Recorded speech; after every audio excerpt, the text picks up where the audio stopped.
Welcome back to our channel. So இது வந்து Thailand ட்ரிப்போட vlog. So இது வந்து 2023 டிசம்பரில் வந்து நாங்கள் போன ஒரு 7 days ட்ரிப். ஸோ வீட்டிலேருந்து கிளம்பி ஏர்போர்ட் போயிட்டோம். ஸோ எங்களோட ஃப்ளைட் வந்து 11:25 தான். ஸோ ஒரு 7:30 கிளம்பி ஒரு 8:30 ரீச் ஆகிற பிளான். ஸோ அதுக்கேற்ற மாதிரி போனதுமே ஃப்ளைட்டும் வந்து செக்இன்க்கு வந்து அலௌடு அப்படின்னு சொல்லிட்டாங்க. ஸோ செக்இன் பண்ணுறதுக்காக போயிடணும்.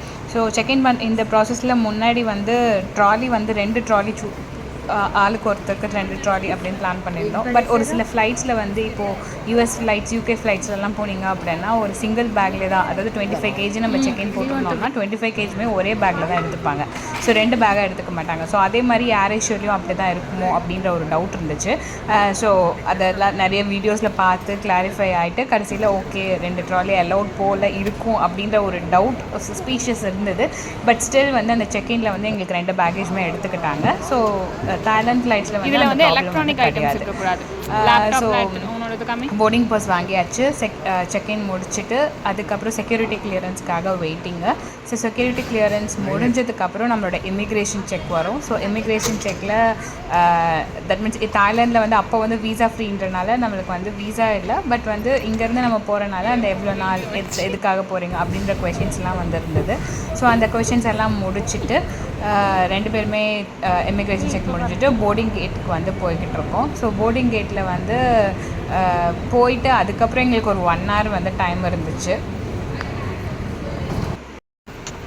ஸோ இந்த ட்ரிப்பில் வந்து பார்த்திங்கன்னா பேங்காக்கு தான் நாங்கள் தாய்லாந்தில் பேங்காக் ஏர்போர்ட்டில் வந்து புக் பண்ணியிருந்தோம். ஸோ அதே வந்து 2 ஏர்போர்ட் இருக்குது அப்படின்னு வந்து சொல்கிறாங்க. டான்மியாங்கான்னு இன்னொரு ஏர்போர்ட். நாங்கள் புக் பண்ணது வந்து டான்மியாங்காக்கு தான். ஸோ பிளான் பார்த்திங்க அப்படின்னா பேங்காக்கில் 3 நாள், பட்டாயாவில் 3 நாள். ஸோ ஒரிஜினலாக பிளான் பண்ணுறவங்க எல்லாருமே ஃபஸ்ட்டு இனிஷியலாக பட்டாயாக்கு போயிட்டு பட்டாயாவில் ஸ்டே பண்ணிட்டு அதுக்கப்புறம் தான் பேங்காக் வருவாங்க. ஸோ இது வந்து நாங்களாக இண்டிவிஜுவலாக வந்து பிளான் போட்டு போனனால நான் வந்து பிளான் பண்ணது வந்து ஸோ இனிஷியலாக நம்ம பேங்காக்கில் இருந்துக்கலாம், அதுக்கப்புறம் பட்டாயாவில் இருக்கலாம் அப்படின்ற பிளானில் தான் போனோம். இன்னொரு விஷயம் என்னென்னா டிக்கெட் புக் பண்ணும்போது சீட் வந்து கொடுக்காம ஆட்டோமேட்டிக்காக போட்டுக்கிட்டோம். ஸோ தட் நம்மளுக்கு வந்து அந்த சீட் சூஸ் பண்ணுற காஸ்ட் கம்மியாகுமே அப்படின்னு யோசிச்சுட்டு சீட்டை வந்து சூஸ் பண்ணல. பட் வந்து நம்ம சூஸ் பண்ணல அப்படின்னா இப்போ நாங்கள் 2 பேருக்கும் சேர்ந்து ஒரே சீட்டாக வரல. மிடில் சீட், அதாவது ஃபஸ்ட் ரோவில் ஒரு மிடில் சீட், செகண்ட் ரோவில் ஒரு மிடில் சீட் அப்படி வந்து கொடுத்துருந்தாங்க. ஸோ அதனால் திரும்ப வந்து நாங்கள் வந்து சீட்டை சூஸ் பண்ணி புக் பண்ணுற மாதிரி சீட்டை சூஸ் பண்ண தட் மீன்ஸ் புக் பண்ணியாச்சு. அதுக்கப்புறம் செக்இன் கொஞ்சம் முன்னாடி வெப் செக்இன் அப்போ நம்ம வந்து சீட்டை வந்து சூஸ் பண்ணிக்கலாம் அப்படின்ற மாதிரி ஒரு ஆப்ஷன்ஸ் வந்து கொடுத்துருந்தாங்க. ஸோ அதுக்கப்புறம் ட்ராவல் டைம் பார்த்திங்க அப்படின்னா சென்னை ஏர்போர்ட்லேருந்து டான்மியாங்காக் ஏர்போர்ட்டுக்கு வந்து 3 hours தான் உங்களுக்கு வந்து ட்ராவல் டைம். பட் வந்து தாய்லாந்துக்கும் நம்மளோட ஐஎஸ்டிக்கும் டைம் டிஃப்ரென்ஸ் பார்த்திங்கன்னா 1 hour இருக்குது. அப்படின்னால நம்ம வந்து 11:25 கிளம்புனோன்னா ஆக்சுவலி தாய்லாந்து டைமிங்க்கு நம்ம வந்து 4 மணிக்கு ரீச் ஆகும். பட் இந்தியா டைமிங் அப்போ எப்படி இருக்கும்னா 3 மணி தான் இருக்கும். இப்போ டோட்டலாக வந்து ட்ராவல் டைம் வந்து 3 hours தான்.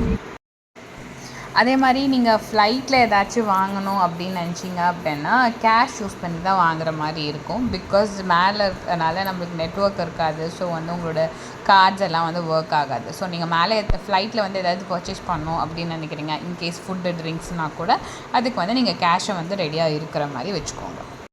அதே மாதிரி இந்த ட்ரிப்போட 1/3 காஸ்ட் வந்து ஃப்ளைட்டுக்கான காஸ்ட்டே வந்து அதிகம் தான்.